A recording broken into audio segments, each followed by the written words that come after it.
Listeners be advised. The Soliloquy podcast discuss matters related to the human experience and many that are sexual in nature. Due to this, some conversations may surround triggering topics such as sexual violence, self-harm, abuse, and much more. Please be advised, a list of crisis and psychological resources will be available in the show notes of this episode. With that said, let's get started with the show. Ladies and gentlemen, may I have your attention please as we go through the following safety instructions. In the event that there is a loss of cabin pressure, oxygen mask will drop from the overhead. Place the mask over your nose and mouth.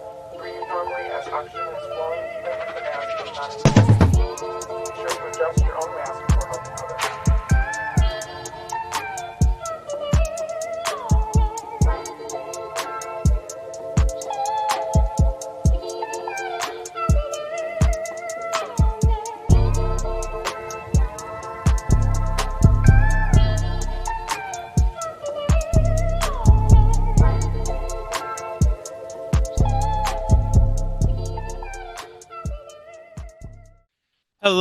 Hello, everyone. Welcome to the Soliloquy podcast, where we step out and speak on sexuality. This is your favorite host, Vernon T. Scott, also known as Slaytor Jackson, and for you freaking motherfuckers out there, Sebastian Adams. On today's episode, okay, we're getting a little bit racy. And by racy, I mean we're talking about race issues and dating. So if only I was getting a little bit scandalous, because look, you have to follow me on the vibrator in my pod to just, know about the scandalous side of Vernon. As I said, Sebastian Adams is here. Anyways, other than Sebastian, I have Tara here with us today. Don't judge me, Tara. Please don't. I want to meet Sebastian. Sebastian's a hoe. That's all I can say. Love him though. Exciting. Oh God, how are you doing? I'm great. Such a pleasure to be here with you, Vernon. It's a pleasure to have you with me. Oh God, I'm in such a good mood. Thank you, Tara. Thank you for being you. So, if you haven't heard about Tara on the last episode, you need to go back and listen to the episode. It's unrelated to what we're talking about today, but still, go back and listen to the other episode because Tara's amazing. And she's also a sex coach as well as a sex therapist. She's an amazing person. So, who are you, Tara? Do you mind going a little bit in more detail for the people who haven't met you yet, who have not listened to the other episode because they're not doing what they need to do? Shame on them. Oh, ouch, ouch. Love you though.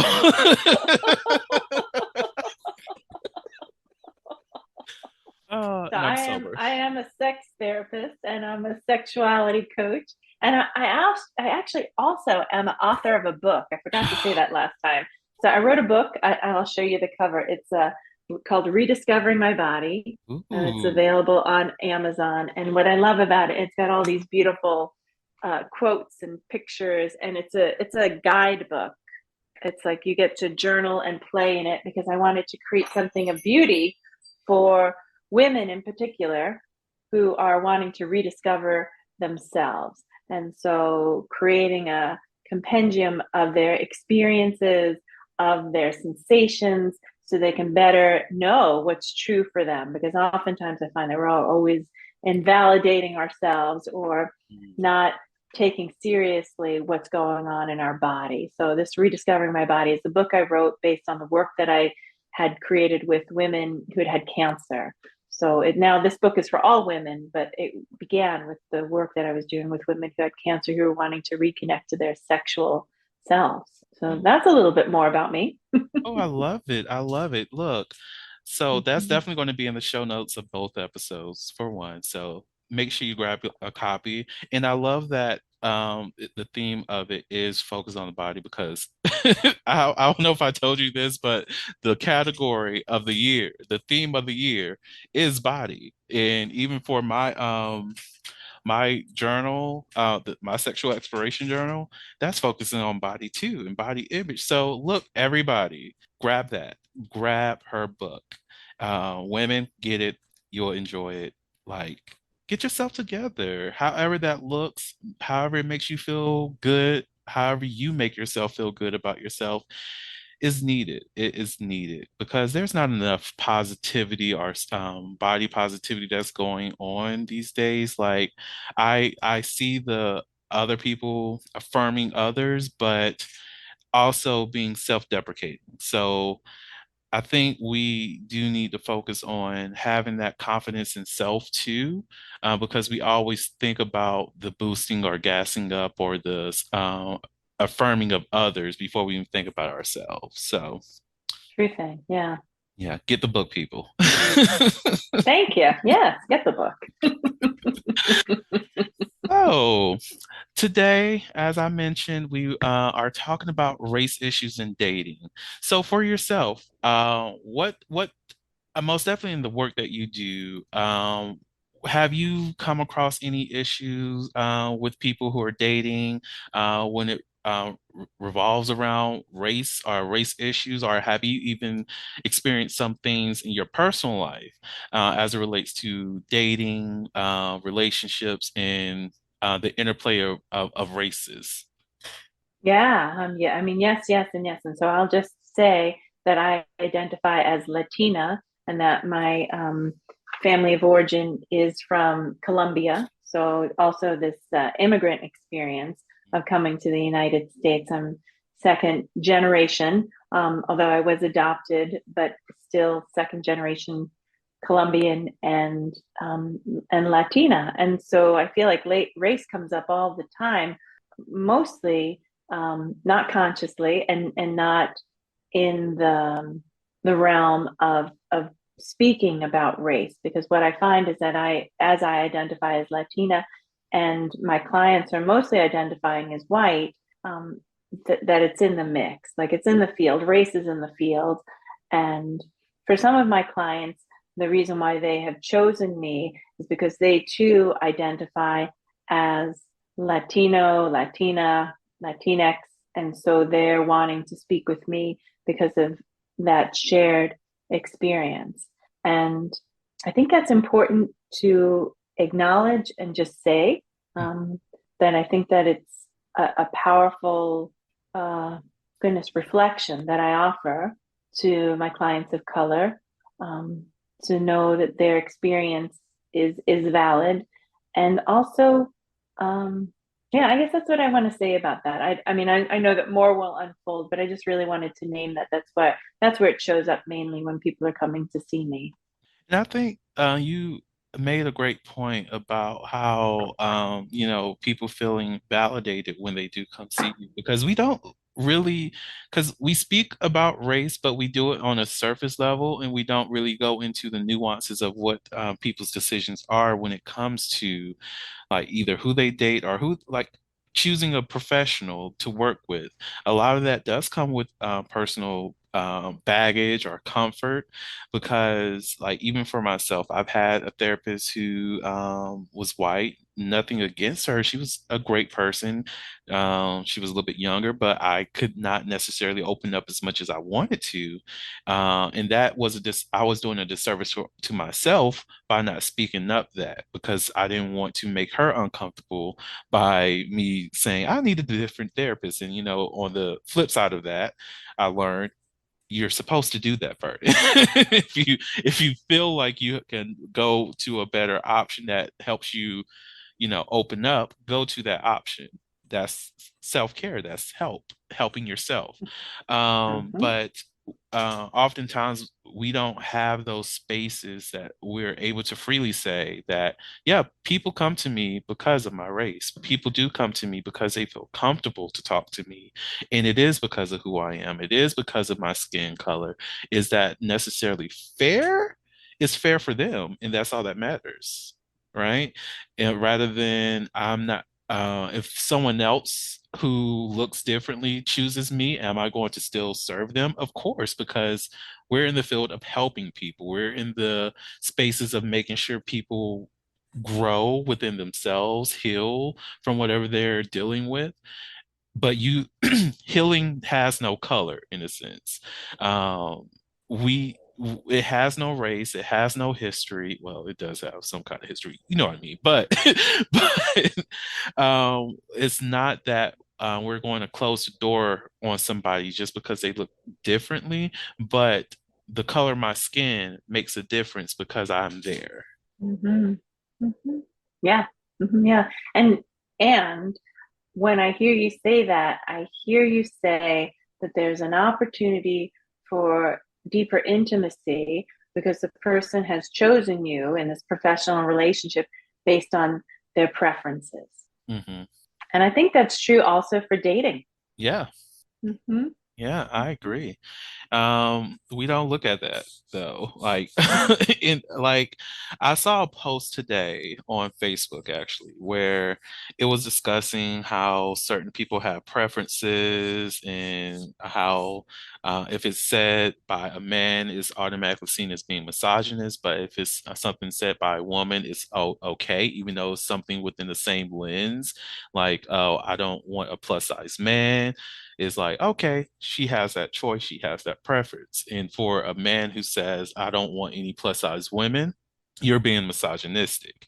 And for me personally, I think it's all based on intent.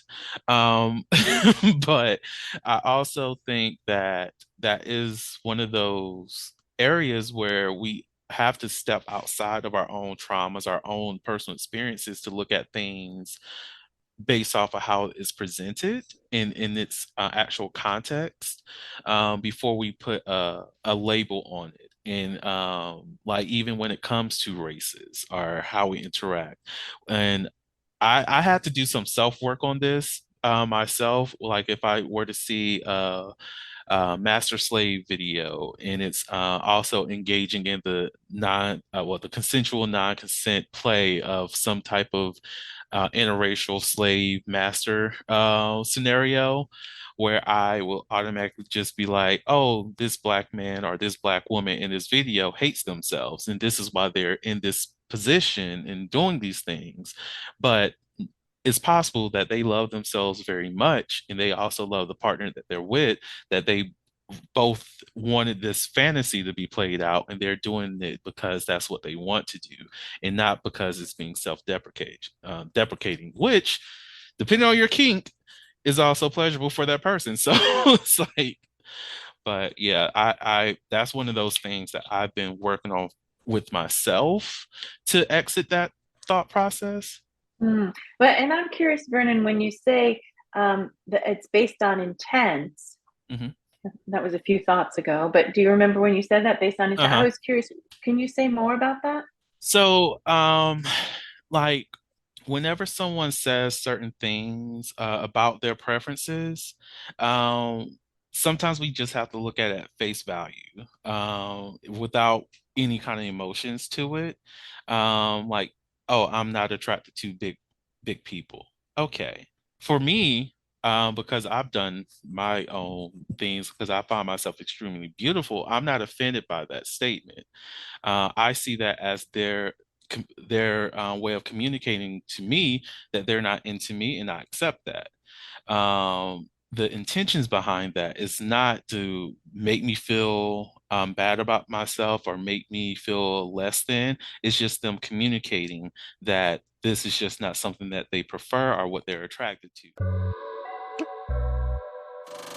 The Soliloquy podcast focuses on the variability of sexual expression.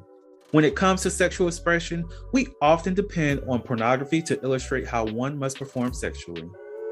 For those who have not learned this by now, the stuff you see in porn is not real.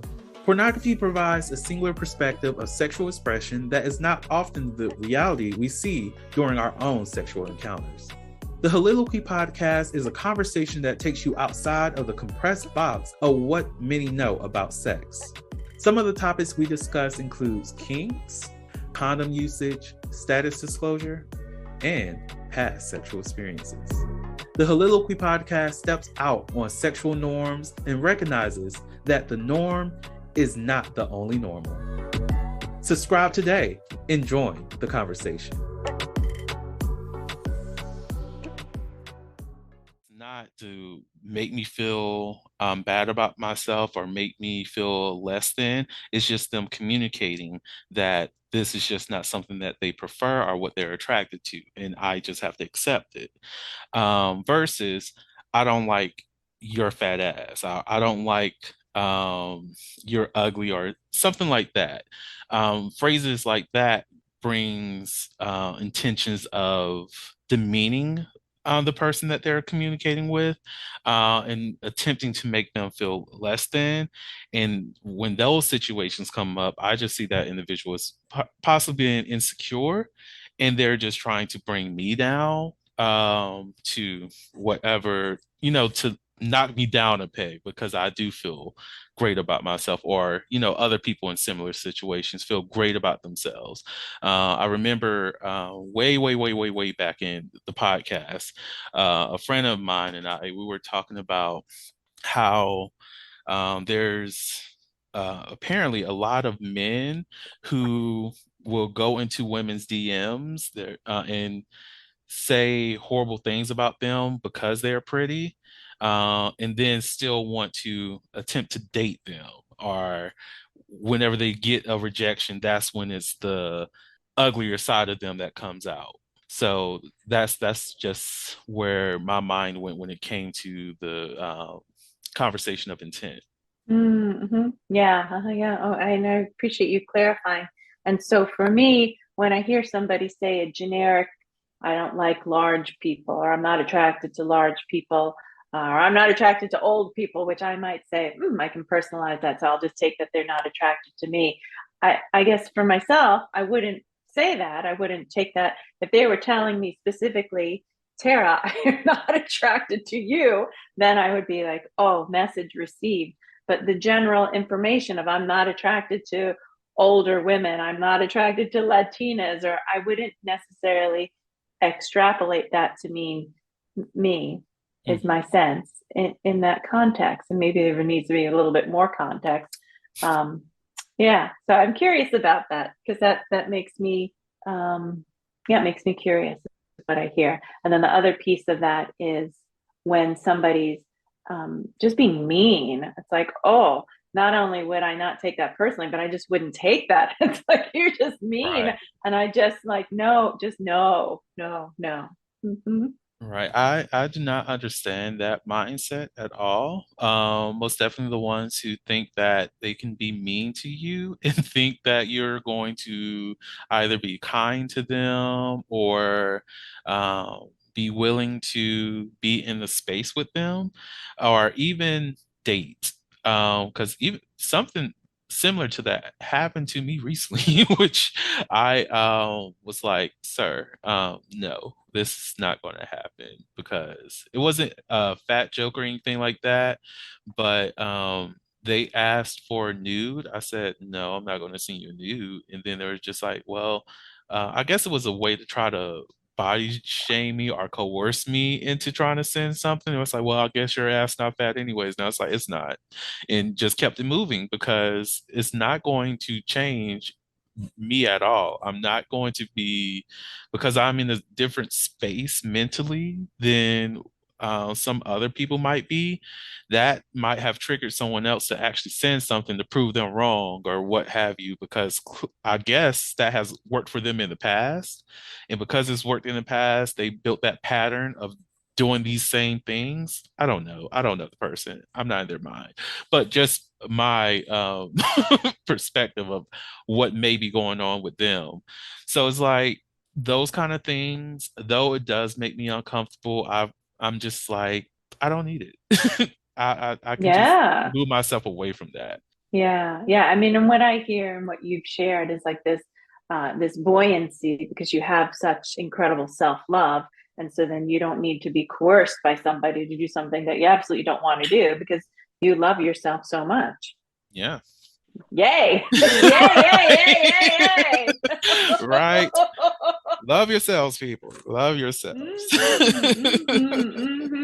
Which makes me also think about this slave play. Like if people are engaged in this slave, and I mean, I've really been thinking a lot about slave and slavery and how that comes up in goodness, the dark side of our erotic life and like playing into this dark love or shadow side of the collective unconscious is really what I feel like. It's like there's seems to be some powerful resolution that can happen when it is absolutely consensual, right? And people are consciously choosing then to engage in this.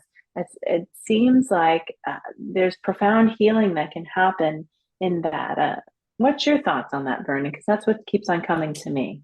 Oh, I agree. I recently attended a SAR. It was, I think, at the beginning of last month. No, it was the middle of January, and with it, there was a event where we were discussing not ethical non-monogamy.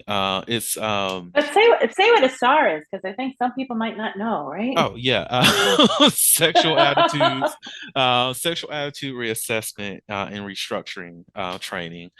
So with it, we were discussing ethical, no, is it ethical? No, consensual non-consent play. And with having those discussions and seeing some of the videos of how that may go, it just had a lot of people's minds working of how the shadow side of the taboo goes. And it's just like, you really can find a lot of healing over there, or you get to express yourself in a completely new way that is more taboo than most people even understand it can be.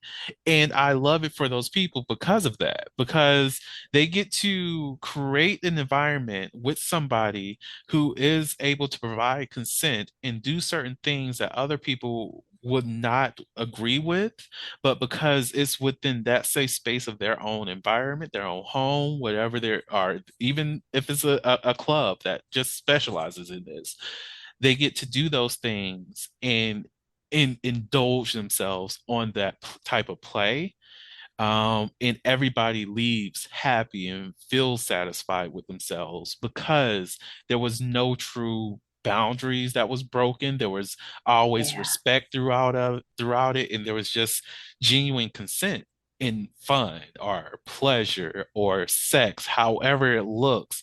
So yeah, I'm all for it. So like those people who Me are too. into the slave play, like after that, I'm just like, do you? Is it for me? Not really, but I'm not going to yuck your yum because that's what you like, and I enjoy it for you. As long as you are being pleased and being satisfied by this person, be the best slave that you can be. Amen.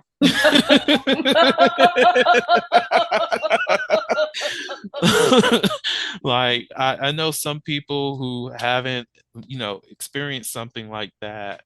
It is very uncomfortable to think about, most definitely with all of the racial tensions that we deal with, especially in this country. So it's Yep. like, how do you escape that? How do you actually feel safe with somebody where it's so much historical proof of, should I trust this person? But sometimes we have to step outside of the historical side to recognize, okay, history has proven this, but people also change. And that's something else that history has proven. So just Mhm. understand and acknowledge who you're dealing with when it comes to those kind of things. Is this somebody who actually approaches me and cares for me and loves me for me? Or is this somebody who gaslights me or makes me feel less than or deprives me of my own spiritual and sexual nutrients? So, Hmm. Yeah, I like that a lot. And what I would say is that when we really truly trust ourselves and that we know that we would never jeopardize our safety because we hold ourselves in such self love and esteem, that we can then begin to trust ourselves with others. mm, yes, yes. So, if let's say I was your client and I came to you because I was having issues with having sex with a partner of a different race. We've been communicating and knowing each other for about 3 years. How long has me and this phantasma phantasm of a partner has been going out? I want to say we've been dating for 5 years, and we haven't had sex in 5 years. I'm a whore, so We've been dating for a year, and I'm not able to get myself up to the point of engaging in sex with them. What would you tell me? Well, I mean, it would really depend upon your goals because for some people, that's not really that important that they engage with their partner in that way because they're feeling emotionally connected or spiritually connected or psychologically bonded with their partner. Mm, Um, but if they're wanting some sexual engagement, it would really depend upon what is going on, really what's going on in their body for them.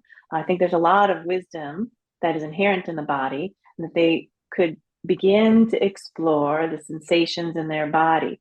So, for example, if that person was experiencing revulsion in their body when they're trying to engage with their partner, boy, that would be a sure signal. If they're feeling numbness, that might be another signal.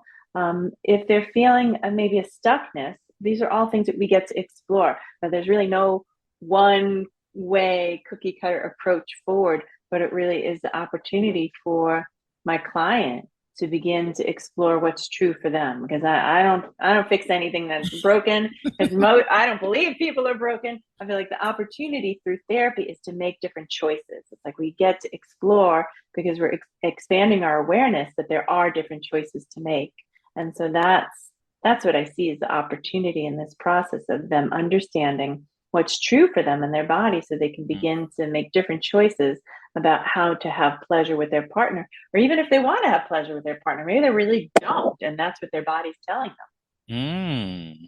Good point. And I love that you mentioned that essentially that when it comes to advice and things like this, it's not cookie cutter. You really do have to have these conversations and really know the person, know their goals, know what their intentions are, understand what's going on outside of just a surface level question because there's a lot to it.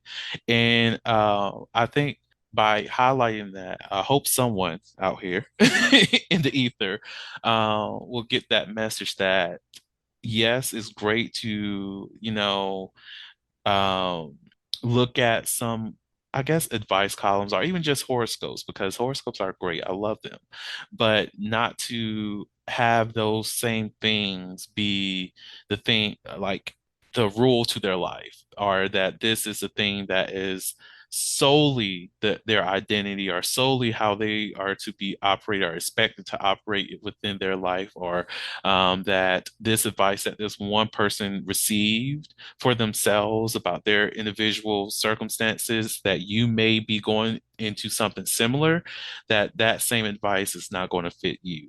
Like whenever people go to their friends and ask them about, hey, what would you do in this situation, that even with that response that they provide to you is just an option. It's just a choice that you can make, but you still have to do what is best for you at the end of the day and best for the relationship that you're in. So them. Yes, yeah. And I really do truly believe that the wisdom is inherent in the body because the mm, body doesn't lie. It's like this the mind makes up all sorts of stories about how things should be. And even in this example of receiving advice, is that there's a desire to codify it before it's mhm, even validated. And so the opportunity is to tap into is that advice true for you because it resonates with your body, with your mm, experience. yes. Ooh, and this is why I'm a firm believer whenever it comes to self-care or even when you're working on yourself and you're in therapy, get a massage too. Like find some time to work through your body, let out some of that pent-up energy because it's there. It is there. Like you said, your body knows. Your body answers things like facial expressions. Your face does whatever it wants to do before your mind actually has a decision of what what to expect here. It's like, no. Mm-hmm. Mm-hmm. Mm-mm-mm. Well, are you ready for a little bit of sex questions? Actually, no. We're going to do never have I ever this time. We're going to actually do it never Ooh, have ooh, ooh. All right. I ever. Because Okay. I am very curious to see how this plays out for you. So, are you ready? Yes. Never have I ever gone more than a month without masturbating. I've never. Same, because honestly, once I learned, it was just like there's no going back. There's no going back. Once you learn, once you break that taboo, it's no, I cannot go back to that. No. Even during the time I was celibate, I said I cannot. I love it.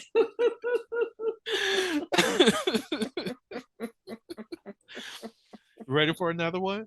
Yeah, these are easier than I thought. Okay, go ahead. Right, right. So, never have I ever slept oh, yeah, never have I ever slept in the nude all night.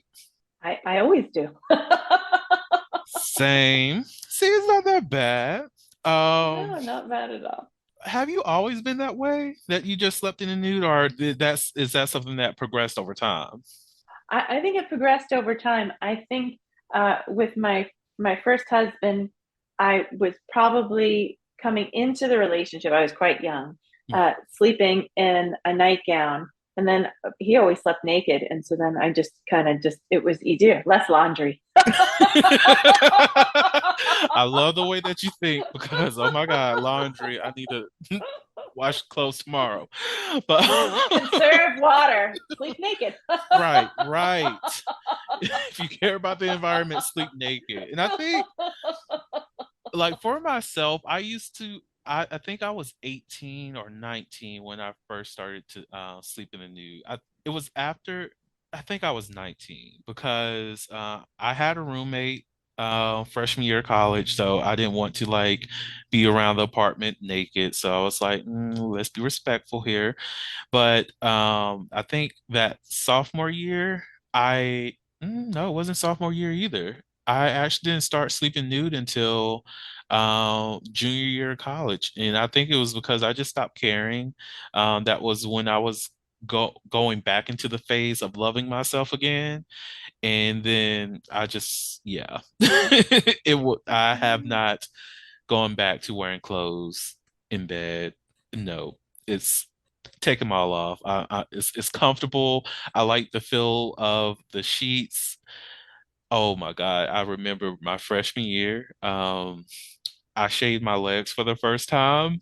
It was for a play, and oh my God, that feeling. I was just like, I need to do this a little bit more often. Yes.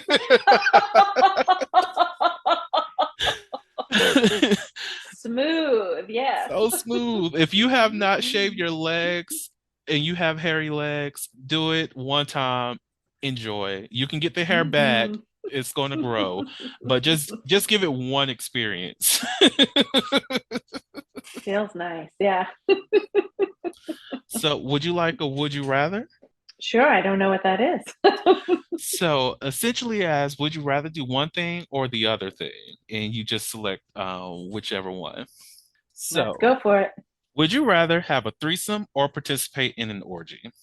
Oh, well, I like the personalized attention that happens in a threesome, Mm. but I'm not opposed to an orgy. I feel like there's fun in that too.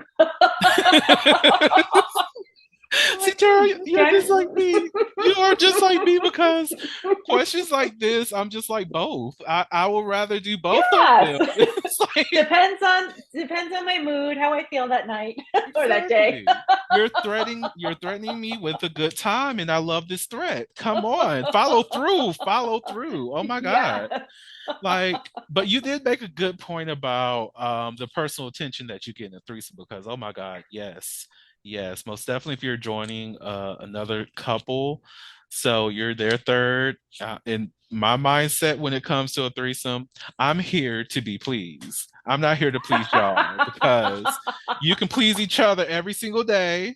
I'm a guest in your home, so take care of your guests. What are we doing here? I love it. That's a good way to be received. Right.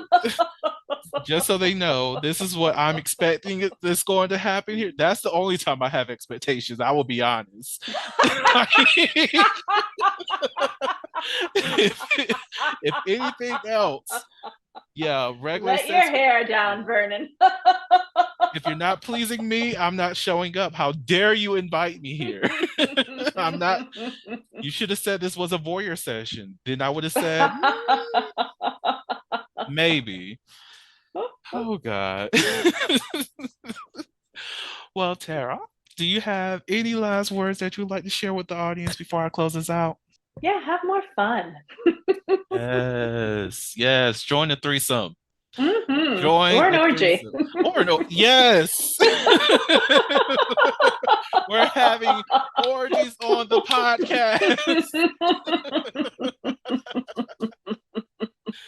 Oh God, thank you so much, Tara. You are so amazing. I hope the It's been audience fun, Vernon. Thank you. to the audience out there, thank y'all so much for listening to the Holy podcast, where we step out and speak on sexuality.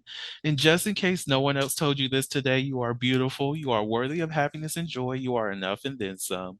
You may not live up to the expectations of others, but that is okay. You are only required to walk in your own shoes. May each day you live lead you towards abundance. With that said, love you all and see you next episode. Bye. Thank you for listening to the Holiloquy podcast, where we step out and speak on sexuality. You can subscribe to the podcast through your favorite podcasting app and find us on the web at www.holiloquy.com.